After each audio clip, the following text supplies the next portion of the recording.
Hey everybody, welcome back to Joanne Tech Lover. I'm Jared, and on this installment we're going to be taking a look at Vortex's newest incarnation of their poker keyboard, the Pok3r. For those of you looking for a high-quality, sleek 10-keyless mechanical keyboard, this thing is packed with enough features that really make it worth looking at.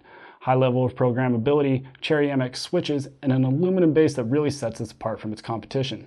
Well, that's enough talk. Let's go ahead and take a closer look. Taking a look at what's inside the box won't take very long as its contents is scarce.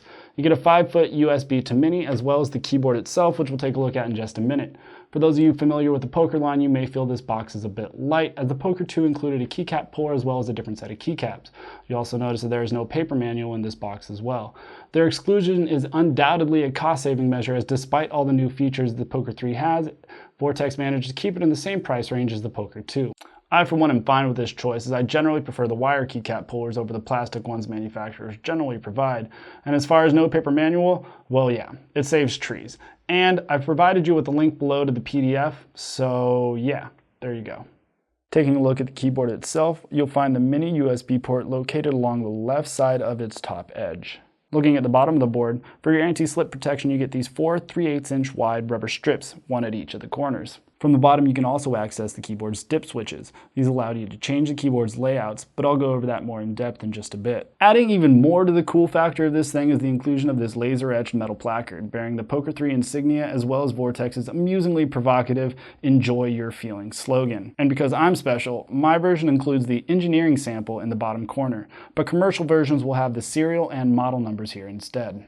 The dimensions of this keyboard are 292mm or 11.5 inches by 105mm or 4 inches by 38mm or 1.5 inches, with a weight of 824 grams or 1.8 pounds. The Pok3r is available in black with tan keycap font, as well as white with a gray font, both of which sport a matte finish on their base. As far as construction is concerned, this thing is rock solid. Like I said, the keyboard features the Cherry MX line of switches, and Vortex is offering them in blacks, blues, reds, browns, and clears. This one is obviously dressed in blues, which are clackety, and I like them. Sitting on top of the Cherry MX switches are Vortex's own standard size PBT keycaps. Their standard size will make replacement or customization painless if you ever so desire. Providing a solid feel and adding to both the durability and looks of the Pok3r is the color-matched steel plate on which the Cherry switches are mounted. Steel backplates, of course, offering more rigidity than both their plastic and PCB counterparts. Those of you who enjoy taking your things apart will appreciate the red-colored dual-layer PCB board on which the switches are soldered. It proudly bears the Vortex logo. The whole switch assembly is then neatly contained in this absolutely awesome cast aluminum base. The metal base is a big upgrade from the Pok3r's plastic one and gives the whole package an incredibly solid feel that you really have to experience firsthand to appreciate. Now currently the Pok3r is not available with full backlighting, though this keyboard does have some informational LEDs that I'll go over in just a bit. There are rumors, however, of a dual color LED full backlit version in the works. This keyboard uses a 61-key ANSI layout. However, its unique function layer configuration, which I'll go over in just a second, may take a little getting used to. First off, your arrow keys are located on the I, J, K, and L keys. Print screen is located on P, while screen lock and pause can be found on the bracket keys. Page up is on U, and page down is on O. Home is appropriately placed on H, as well as reset on R. You will find insert on the semicolon key and delete on the apostrophe. Vortex was also kind enough to include a second delete on the backspace key.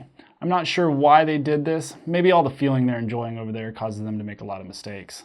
The Vortex also features time delay buttons of 15 milliseconds, 0.1 seconds, and 0.5 seconds on the T, G, and B respectively. These can be used to add a time delay in between strokes when programming your macros. Your At button, which will bring up a context menu, is located on the Z key. And last but not least, Vortex has put the calculator button on Y key. Why? Because they want to. In addition to the non-programmable default function layer, Vortex has also provided you with 3 additional customizable layers. To enter programming mode, simply select the layer you wish to customize by hitting the function plus the appropriate layer. The different layer keys are located on M, comma, period, and backslash. You will know which layer you're in by the LEDs located under the left side of the spacebar. Layer 2 is identified by a blue LED, Layer 3 is identified by a red LED, and Layer 4 is identified by both LEDs lighting up, creating a soft, soothing purple. The default function layer is identified by the absence of any LEDs. After getting into the desired layer, I'll use Layer 4 because I like the pretty purple it makes. Press Function plus right control to enter the programming mode. At this point, the blue LED on the right side of the spacebar will shine solid. After that, press the key you wish to program. This will cause that same blue LED to start to flash. At this point, you will enter your desired macro and then press the program key. This will cause that blue LED to glow solid once again, letting you know that the program sequence was entered. If, however, you mess up while inputting your macro, simply stop pressing buttons. Once 15 seconds has passed, the keyboard will automatically return to normal mode. You can then go back and re-enter programming mode to complete your macro. The Pok3r allows you to input up to 32 keystrokes per macro. That's more than twice that of its predecessor, the Pok3r at only 14 strokes. It's worth noting that the function, right control, and the layer keys are fixed, which means you cannot program a macro to them. All of your programming is saved to the keyboard's built-in memory, so there's no need to install any additional drivers on your computer. If, however, you wish to clear the keyboard's memory and reset a layer, simply enter the layer you wish to reset and then press and hold Function and Reset. This will cause the LEDs to the left side of the spacebar to flash. After 5 seconds, the light will turn solid, letting you know that the layer has been reset. In addition to the 3 programmable layers, you also get a set of 4 dip switches on the bottom of the keyboard that I mentioned earlier. These switches allow you to switch between QWERTY, COLEMAK, and DVORAK key layouts. For COLEMAK, turn switch 1 and 2 to on. For DVORAK, turn switch 1 to on and switch 2 to off. And the keyboard will function in the QWERTY layout so long as dip switch 1 is in the off position. Turning switch 3 on turns the caps lock key into a function key.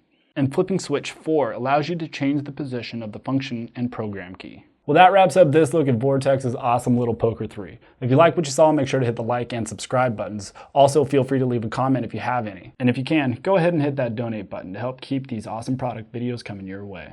Make sure to check out the other JTL channels, JTL Lifestyle for everyday gadgets, and JTL Cuteness Overload for an injection of happiness into your everyday. And as usual, if you want to see a little bit more of Joanne, go ahead and check out her storeenvy.com store where you can get her 8.5 by 11 inch autographed prints. Well, I guess that's it. We'll see you next time.